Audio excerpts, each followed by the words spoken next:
Baijnath police के खिलाफ गरुड़ के पचना के ग्रामीणों ने मोर्चा खोल दिया है। ग्रामीणों ने बागेश्वर पुलिस अधीक्षक कार्यालय पहुंचकर धरना दिया तथा नारेबाजी के साथ प्रदर्शन किया। पचना के ग्राम प्रधान प्रकाश कोहली तथा कपकोट के पूर्व विधायक ललित फरसवाण के नेतृत्व में ग्रामीणों ने बैजनाथ पुलिस पर जबरन मुकदमे दर्ज कर उत्पीड़न करने का आरोप लगाया है। ग्रामीणों ने कहा कि गाँव में निर्माणाधीन रास्ते को रोकने के लिए कुछ लोग उन्हें बदनाम कर रहे हैं, जिस कारण गाँव के विकास कार्य भी प्रभावित हो रहे हैं।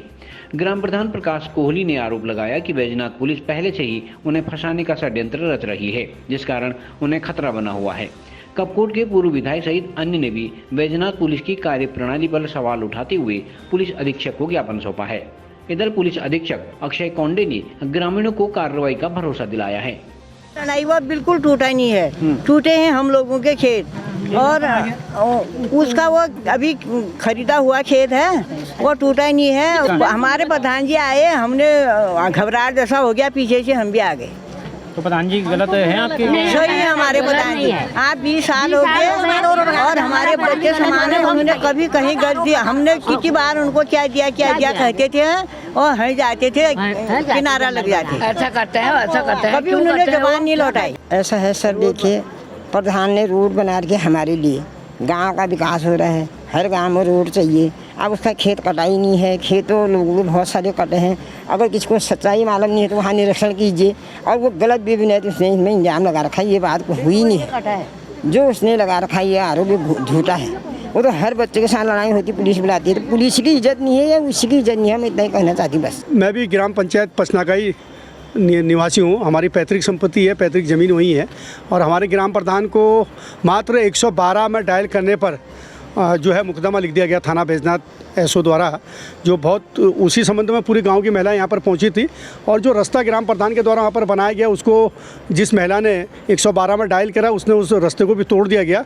उसके खिलाफ तो कोई कार्रवाई नहीं करी गई। उल्टा थानेदार के द्वारा लगातार ग्राम प्रधान को जो असंसदीय भाषा का प्रयोग किया जाता है, जिस प्रकार की जिम्मेदारी में उन्होंने एक पुलिसिया लहजे में बात करते हैं, वो बहुत निंदनीय है। उसी संबंध में आज पुलिस अधीक्षक महोदय से हम लोग ग्रामीण महिलाओं के साथ और अपने वरिष्ठ साथियों के साथ यहाँ पर मिलने आए थे, और जो पुलिस अधीक्षक महोदय ने हमको विश्वास दिला रखा कि इसमें हम जांच करके तत्काल जो है जो भी कार्रवाई होगी उससे आपको अवगत करा देंगे। और हम लोग संतुष्ट होकर यहाँ से निकले हैं, और हमको विश्वास है कि थाना बैजनाथ के थानाध्यक्ष और जो पुलिस कर्मचारी जिनकी सह में ये सब कार्यक्रम वहाँ पर चलते हैं, उनकी संपत्ति की जांच भी होनी चाहिए, और उनके खिलाफ जो एसओजी में वो रहे हैं उसकी भी जांच होनी चाहिए। और दूध का दूध, पानी का पानी जब जनता के बीच में आएगा, तब पूरी जनता को पता लगेगा कि भाई थाना बैजनाथ की जो थानाध्यक्ष है उनकी कार्यप्रणाली किस प्रकार की है, और क्या उनकी नैनीताल में, मुक्तेश्वर में क्या कार्यप्रणाली रही, भुटिया पड़ाव में क्या कार्यप्रणाली रही, और अभी भी पर्वतीय क्षेत्र के होने के बाद भी उनका वही अंदाज है जो यूपी में जहाँ वो पैदा हुए, मेरठ में जहाँ पैदा हुए, उसी अंदाज में जो है ग्रामीण जनता को डराने धमकाने का काम करते हैं। हमारी समस्या बहुत बड़ी समस्या है। एसओ बैजनाथ रौतेला जी द्वारा हमारा ग्राम प्रधान यहाँ गांव में घुस के उत्पीड़न किया जा रहा है। हम जो भी निर्माण कार्य कर रहे हैं वहाँ पर किसी अन्य महिलाओं को जिनकी वहाँ पर ज़मीन नहीं है, उनके ला के हमारे खिलाफ एफआईआर दर्ज करी जा रही है, मुकदमा करा जा रहा है। कभी सिविल ड्रेस में आते हैं, कभी वर्दी में आते हैं, कभी शाम को आते हैं। मतलब इन्होंने हमको एक ऐसा टारगेट बना रखा कि एक खुंदक ऐसा रख रहे हैं कि हमारे खिलाफ इन्होंने कल 7 तारीख को 12-1 बजे किसी महिला द्वारा उनसे कह के 112 में कॉल करवा के वहाँ पर पुलिस बुलाई गई, जिसकी सूचना मुझे महिला द्वारा मिली गई। मैं उसके बाद 1 घंटे बाद वहाँ पहुँचा साइड में, तो मेरे आने तक इन्होंने हमारे वहाँ एक सीसी मार्ग और नाली निर्माण बनना, वो जो महिला और उसके पति उमा भेड़ा और उसका पति रमेश चंद सिंह ने और पुत्र बहादुर सिंह जी ने वो वहाँ पर नाली और सीसी मार्ग पूरी तरह तोड़ दिया। जो कि उसके जो खेत अपना बता रही, उस खेत में हमने कहीं पर दीवार नहीं दे रखी, वो पुरानी जगह पर दीवार दे रखी है। तो यहाँ पर उसके बाद बैजनाथ द्वारा मुझे वहाँ पर सारे लेबरों के सामने, सारे पब्लिक के सामने मुझे वहाँ पर गाली गलौज की गई, धमकाया गया कि महिला से कहा गया कि ग्राम प्रधान के खिलाफ जो इसने कह रखा, जो नहीं कह रखा, सब लिख के मैं इसके खिलाफ मुकदमा लगाता हूँ।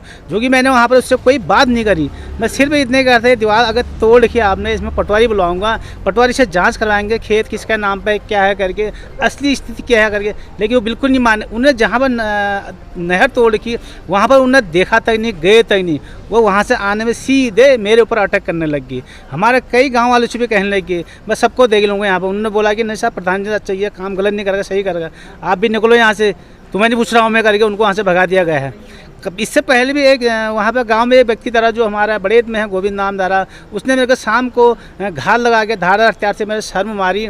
तो मैंने शिकायत पत्र अशोक बैजनाथ को दी थी, जिसमें अशोक ने राजनीति को देखते हुए वो मुकदमा दबा दिया गया। मैं दोबारा फिर यहाँ अस्सी काले बागेश्वर पहुँचा है। यहाँ पहुँचने के बाद अभी भी उसमें जाँच चल रही है, और तो उसके बाद कल भी हमारी रिपोर्ट नहीं लिखी गई। अभी डिमांड यह है, हम कह रहे हैं कि हमें न्याय मिलना चाहिए।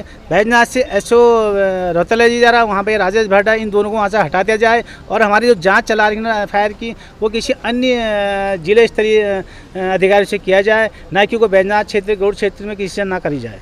कप्तान साहब ने आश्वासन दे रखा है कि हम उच्च स्तरीय जांच करवाएंगे और एसओ साहब को यहाँ से हटा के दूसरी जगह भिजवाएंगे। ये जो पचना ग्राम है उसमें सड़क को लेके जो आपसी विवाद हुए होंगे, उस चीज़ को लेके एक एफआईआर बैजनाथ थाने में लिखी गई, और इसमें ग्रामीणों द्वारा तथा प्रधान जी द्वारा एसओ बैजनाथ कुंदन रौतेला के खिलाफ कुछ एलिगेशन लगाए जा रहे हैं। तो जो एफआईआर हमारे सामने है उसमें कुछ संदिग्धता प्राप्त होने के कारण उसकी इन्वेस्टिगेशन हम कहीं और से करवा रहे हैं। साथ ही ग्रामीणों को भी समझाया जा रहा है कि कोई भी कानून अपने हाथ में ना लेते हुए शांततापूर्वक जो विरोध उन्होंने प्रकट किया है उसको एड्रेस किया जाएगा, और जितना अभी तक का बातचीत हुई है उसमें कुछ ना कुछ हल इसमें निकल जाए। एलिगेशन जो है वो जो एफआईआर पीड़िता द्वारा लिखाई गई है उसमें प्रधान जी के खिलाफ है, और प्रधान जी तथा अन्य ग्रामस्थों द्वारा एसओ बैजनाथ के खिलाफ एलिगेशन लगाया गया। अभद्रता को लेके एलिगेशन है कि जो बातचीत है उसमें कोई अभद्रता की गई है। तो ये उत्तराखंड पुलिस में हमेशा मित्रता की पुलिसिंग पे बिलीव किया जाता है। तो कोई भी किसी तरीके की बार बार हमारे द्वारा भी निर्देश दिए जाते हैं कि जो राजकीय नेता हो या ग्रामीण हो, स्पेशली पहाड़ी इलाकों में बहुत ही एक सॉफ्ट स्पीकिंग की पुलिसिंग होनी ज़रूरी है। इस संबंध में कुछ एप्लीकेशन इनके द्वारा हमें दी गई है। इस संबंध में डिटेल जांच की जाएगी और जो भी संबंधित होगा उसके खिलाफ कार्रवाई भी। जो रास्ता जो बन रहा था उसमें प्रधान जी तथा अन्य ग्रामस्थों का ये कहना है कि वो ज़मीन सरकारी ज़मीन या अन्य व्यक्तियों की ज़मीन है जिस पे रोड का निर्माण किया गया है, और जब रोड गवर्नमेंट से पारित है तो कहीं ना कहीं रेवेन्यू रिकॉर्ड को देख के ही किया गया होगा। और जो आरोप पीड़िता द्वारा लगाए गए कि वो उनकी अपनी ज़मीन है और उस पर ज़बरदस्ती अतिक्रमण करके रोड का निर्माण किया जा रहा है। लिखित में एप्लीकेशन या हमें मिलकर कोई एप्लीकेशन मिली हो तो ये पहली केस है हमारे। इसमें हम इन्वेस्टिगेशन जो है जो प्रधान जी पे एफआईआर लिखी गई वो किसी अन्य थाने से कर रहे हैं, और जो नहीं ऐसे कुछ। CCN न्यूज के लिए ब्यूरो रिपोर्ट बागेश्वर।